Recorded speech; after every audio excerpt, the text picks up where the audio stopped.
Welcome back, everyone. For today's video, we are going to be returning to one of our favorite activities, which is playing against the bots on chess.com. Now, as you guys know, I'm coming off my victory here playing against the human chess players in this tournament, Norway Chess, but today we're going to be playing against a new bot that has popped up on chess.com. Now, as you guys know, chess.com adds new bots every single month, and for the month of June, one bot in particular stands out, and this is the bot which is called the Questionmaster. Now, as you'll notice when you look at the rating, it says double question mark. We don't know how strong this program is. All right, so let's jump into the action. We're going to play against the Questionmaster, and I am going to play with the white pieces. Put it on challenge. We'll probably play one game with white, one game with black, and I'll try to see what the level of the Questionmaster is.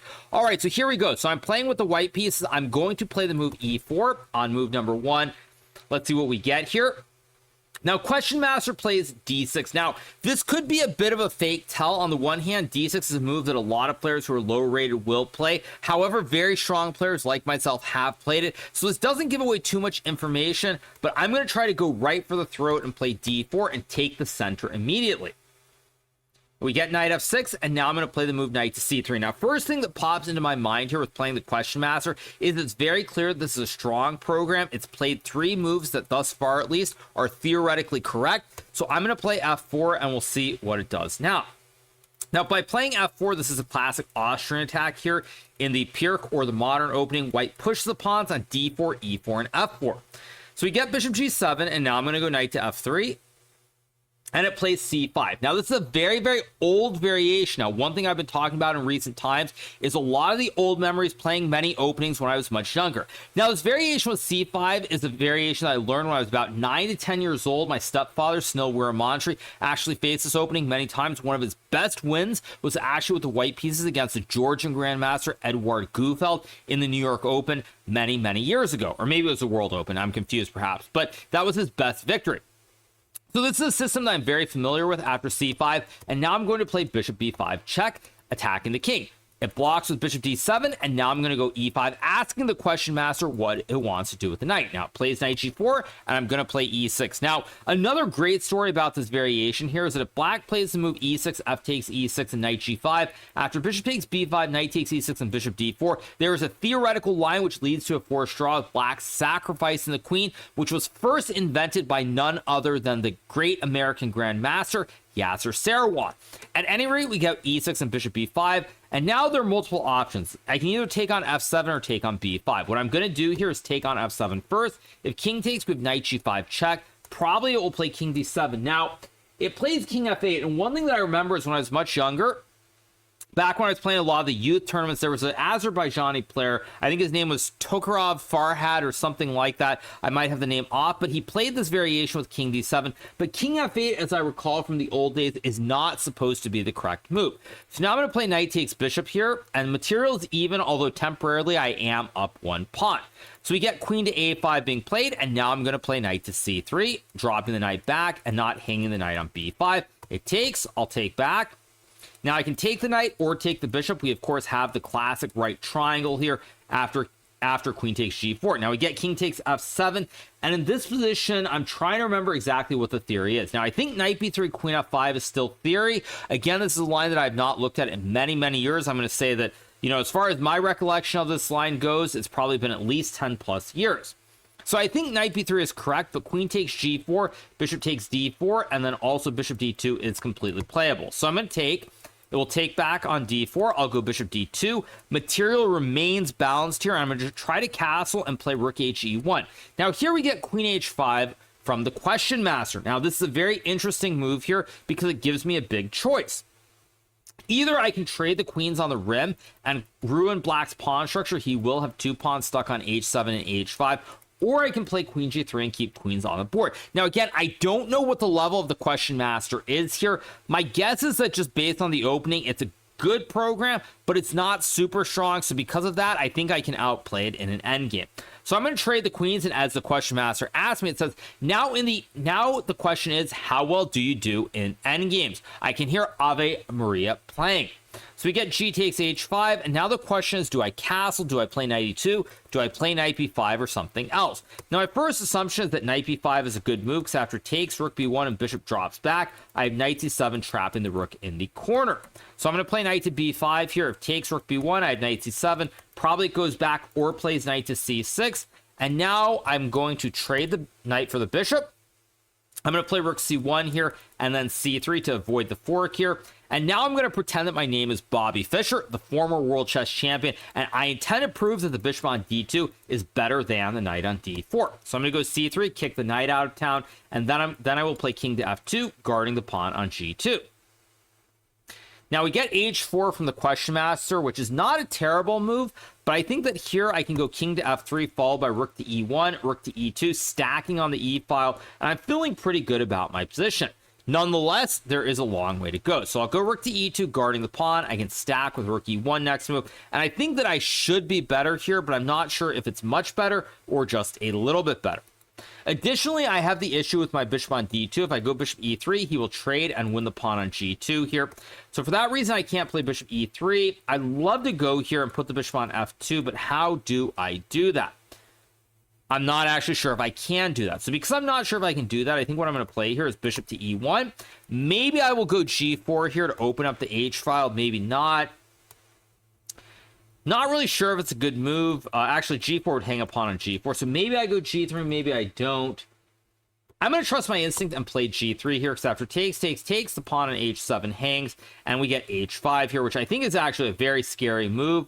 It's not a move that I had actually anticipated. And now if I go rook g1 after takes, maybe there's rook g4 and h4, and it's starting to feel a little bit scary for me. Nonetheless, we keep going. So I will play... Do I go rook g2 or rook g1? It's a big question. Now, rook to g2 feels like the correct move objectively, but rook g1 also makes sense just because I have bishop f2. I don't actually know what I should play here. I'm gonna go with ... I could also take the pawn on h4 and play h3. Doesn't feel quite right. So I think I'm gonna go with rook to g2. After takes, I can take back. We get d5 here. I assume I should play bishop to f2, because after takes h4, I have g4, and if it plays like king d6, now I can go rook to g1 maybe. I can also play rook h1, there's h3. Now if I play rook e1, he will trade and then go knight h4 checks. So I actually think I've kind of misplayed this a little bit, so I think what I'm going to play here is the move rook g to g1. We'll see if it decides to take. Instead it plays king d6 here. And now I'm in a little bit of trouble. I can maybe take the pawn on h4. Maybe I can play a move like rook to e1, potentially. Either way, this is feeling kind of scary. Maybe rook d1 is also moves after takes. Rook h3, knight e4, takes, knight f2 is probably not very good for me. So I think what I should do here is... I don't really want to play rook g2. But what else do I do here? If I go king e2, it will trade. If I take the pawn, it takes back. And I think I've actually misplayed this. So I think I'm already in a little bit of trouble. So I'm going to go a4 here. Stop the pawn, pushes on the queen side. It goes rook g7. Now I think what I'm going to do here is play rook g2. And after takes, I'm fine. If it doesn't, I maybe just shuffle with rook to g1. Again, not what I really want here. If I go rook g1, there's h3 trapping the bishop. If I play bishop to e1 after takes h4... I don't really have many good moves. I can maybe go a5. Again, doesn't feel quite right. If I play rook g1, I don't like my position, but I'm going to go back. So after takes h4, I can take knight h4 and play king e2. We get rook to g6 played here by the Questionmaster. And now maybe bishop to e1 is a move. Regardless, this looks highly, highly unpleasant for me. I think what I'm going to do here is probably just wait. I think I'm going to go rook g2 and rook g1 and sort of ask the Questionmaster what it's doing. Unless I blundered h4, which maybe I just did blunder. Uh-oh. Maybe I'm losing here. I do have rook g1 maybe to force an endgame. I think this is the only way to play it. This might be losing. I'm not sure. I take back. If it takes, we trade. I think this is still within the realm of maybe being a draw, but... overall, it's going to be very tricky to play, so I'll go bishop f2, we'll trade all the rooks, and I think I should be able to draw this endgame due to the pawns being on the dark squares, but we still have a long way to go. So now I will play the move king to e2, I guess. And I mean, at some point, I probably want to play a5. We get rook h1. If rook g1, rook h2, king f3, I should be fine. So I'll play rook g1, rook h2, king f3 should be okay. Let's go here. If check, I go back. Goes rook h8. Now, maybe I can play a5 and rook to a1 here, which is a possibility with check takes. And I think it's actually quite good. So I'm going to go a5 takes, play rook a1. We get rook to b8. I take all the pawns. I check. I should be able to draw this unless I'm missing something very obvious. But again, this bot is very, very strong. Let's go check. King will go back. I will take the pawn. Probably will get king f6 here. I think bishop d4 should be a draw, but I still do need to be careful. So if I check, takes, rook b3, king e2, king f5, or rook b4 maybe, which is also a move that I kind of overlooked a little bit. This looks very scary for me. Maybe it's still a draw with king d2, but I think I'm definitely struggling a little bit here. King f5, I guess I go rook e7. Okay, it goes rook to f3, and now I think after rook to 8, this should be a draw if I'm not crazy, because I have check and rook f6. I also have king e3 here. And now I think I'm going to be able to save the game, and this should be a theoretical draw after king to d3. So what do we take away from this? Now, this bot is quite strong. I would say that overall, my first instinct just playing against the Questionmaster is that this probably, I'm going to guess, is around 2,700-ish. I don't think it's higher, but I don't think it's lower either. Now, I just wait on the back rank, because whenever the king tries to come in, I start checking from behind. So we get rook h3. I will just wait. Now, we're probably going to have to play another 50 moves or so, unfortunately. It's not going to take a quick draw here. But nonetheless, this will be a draw simply because I can basically wait all over the board here. I can wait rook a8, rook h8. After king f6, there's always rook f8. So I just wait. As long as the king can't get into e4 via f6 and f5, then I will be completely fine. So I just wait. Let's see what it does. I will just keep waiting with rook to b8.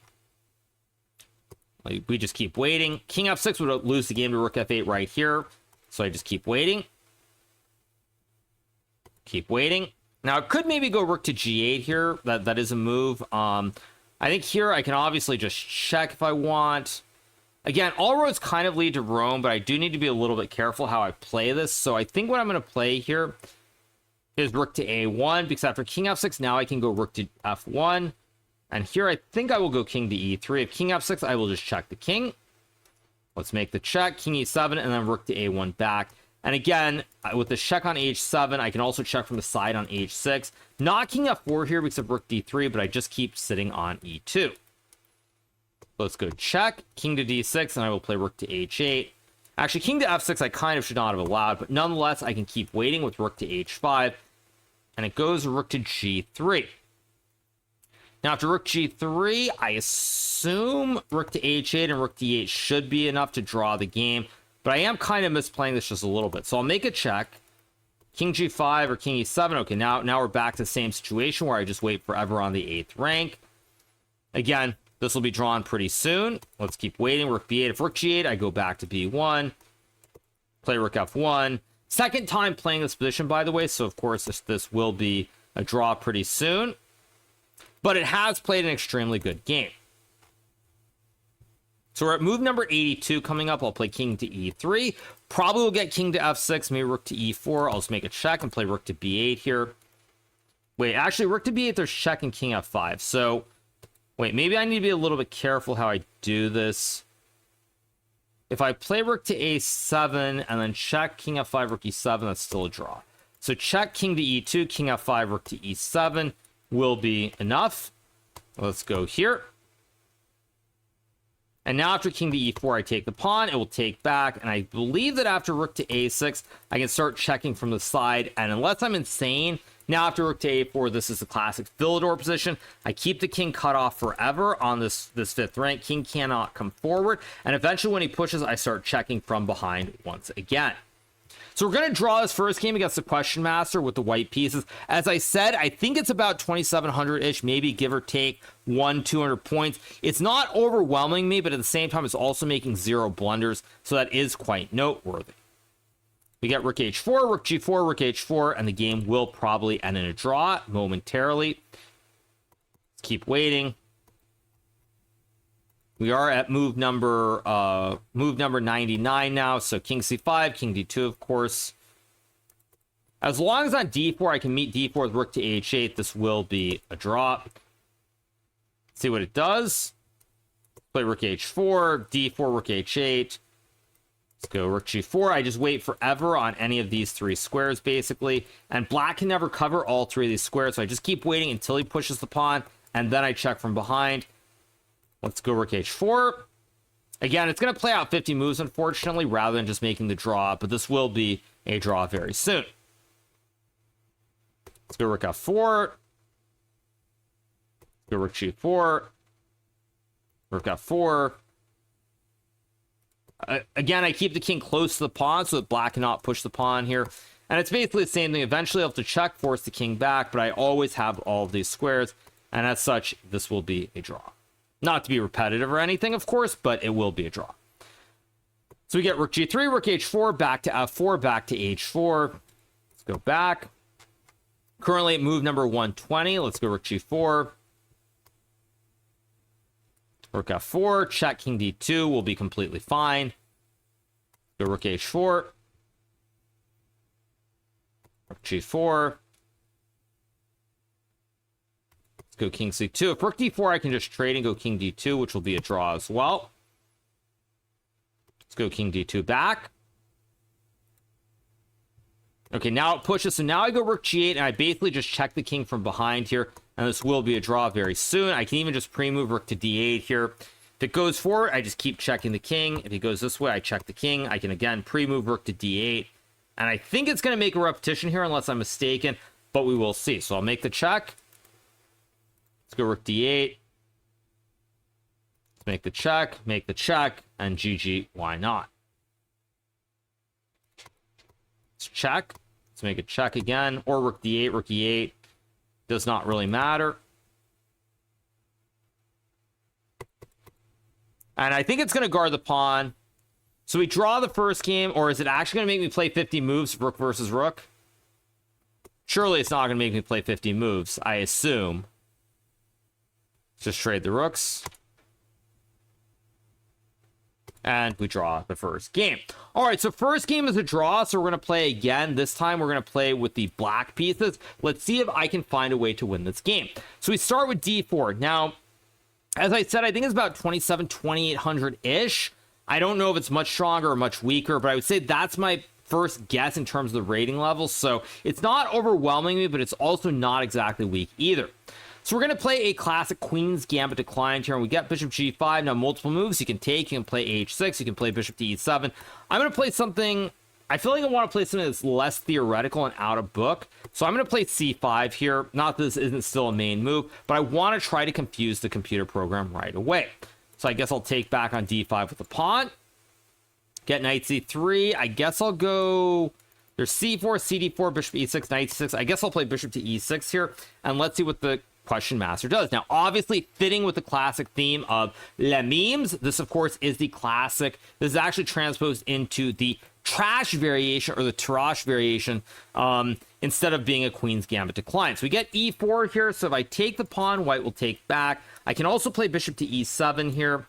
What do I want to do now? I think I'm going to play bishop to e7 here, and after e5, I can just move the knight. If he takes and plays e5, I have bishop e7, followed by knight to c6. He checks, I block with the knight on c6. We get this trade, and I mean, maybe I'm missing something after takes. I take castles here. So if I castle out of the center of the board, white takes a juicer, I can take the knight, play queen a5. I should be okay here unless I'm missing something, but this is looking very quickly like it's going to be a draw after takes and takes. Not really what I want to do. I don't really want to try and draw this game quickly. On the other hand, what else do I have here? So I think what I should do is I think I'm going to take, and play queen a5. And after takes, I can simply play rook to c8, win these two pawns, and I should be fine. So takes, rook c8, go after the pawn. If c4, I have a6 here, which I think is a good move. Unless I'm missing something, I'll play a6, attack the bishop. We'll take, I take back. We get bishop to d3 here. Now, this does give me this knight e5 move, but after takes, queen h5, white is doing very well. So I think what I should do is simply take the pawn, and after rook b7, again, I have knight to e5 here. Plays bishop to e4, which could be a slight issue, potentially. But I still believe that after rook a8 or rook c8, I should be fine. I can also play rook to b8 here, which is another option. And in fact, what is wrong with this move? So after takes, I should be completely fine. If I get knight e5 and b5, I feel like I'm doing quite well. Knight e5, queen h5, g6 is another option that exists here. So I think I'm going to go for it. After queen h5, I have g6 to hit the queen. Queen f5, let's play g6, close down the diagonal here. Get queen f6. Now, if I take the pawn here on c3, I feel like I'm okay here, but there might be some rook d5 trick. Rook d5, rook e8. If I take rook d5, rook e8, f4, there's knight f3 with the classic right triangle, as well as the fossil here. So I think I can get away with this, but maybe I'm wrong. Let's see. So if I take rook c1, queen a5, rook d5, queen a3, fine. If rook to b3, queen c5 is fine. Let's go for it. Maybe this is a mistake, but I think it's okay. We get bishop to d5 here, which could be a slight problem, potentially. If I play pawn to b5, what is the move for white is the first question. Now, I play rook e8, rook takes b7, knight f3 takes. I have rook e1 with the classic ice skater.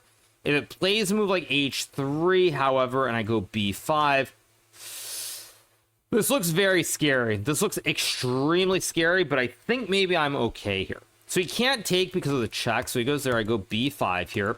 Now, I'm guarding the knight. If f4, I have knight to f3 here, but after queen takes a6, I might be in a lot of trouble.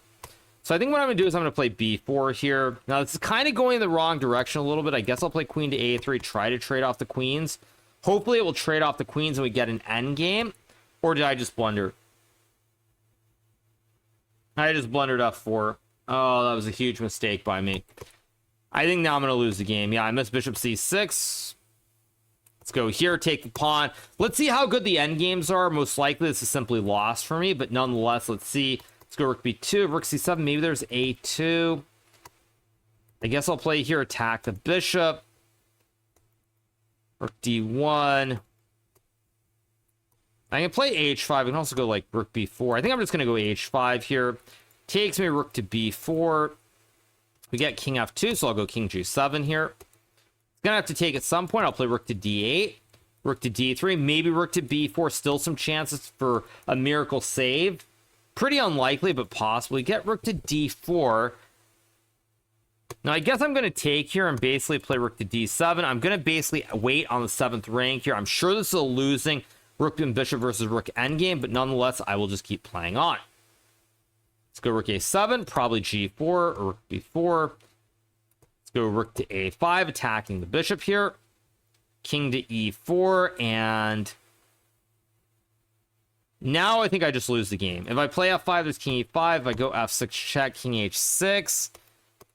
Probably bishop g8 check, king f3 g5 maybe. Let's go back. Plays h4, I'll make a check. Now, I thought this should have been over on the spot, but the show goes on. Let's make a check.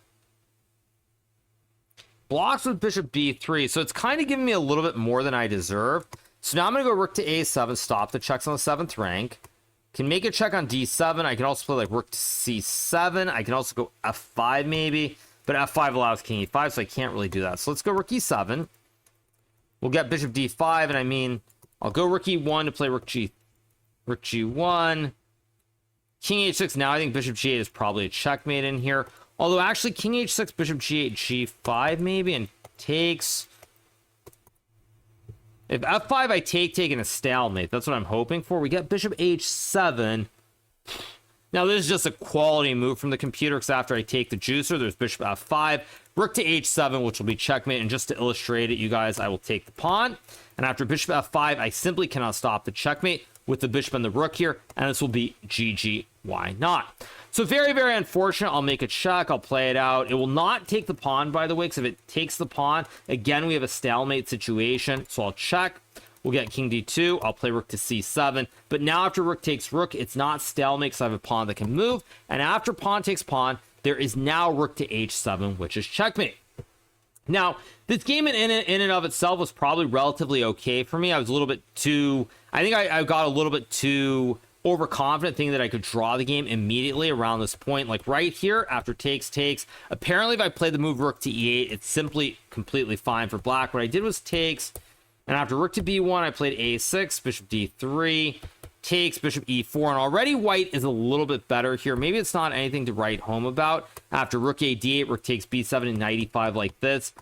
But after queen to f5 here, g6, queen f6. Apparently here I have rook to d2, which is okay. But at any rate, very, very complicated. What I needed to do was stop the bishop from getting to d5. I was not able to do that when I played rook a b8. And once he gets the bishop to d5, oh, apparently it's still zeros after queen c7.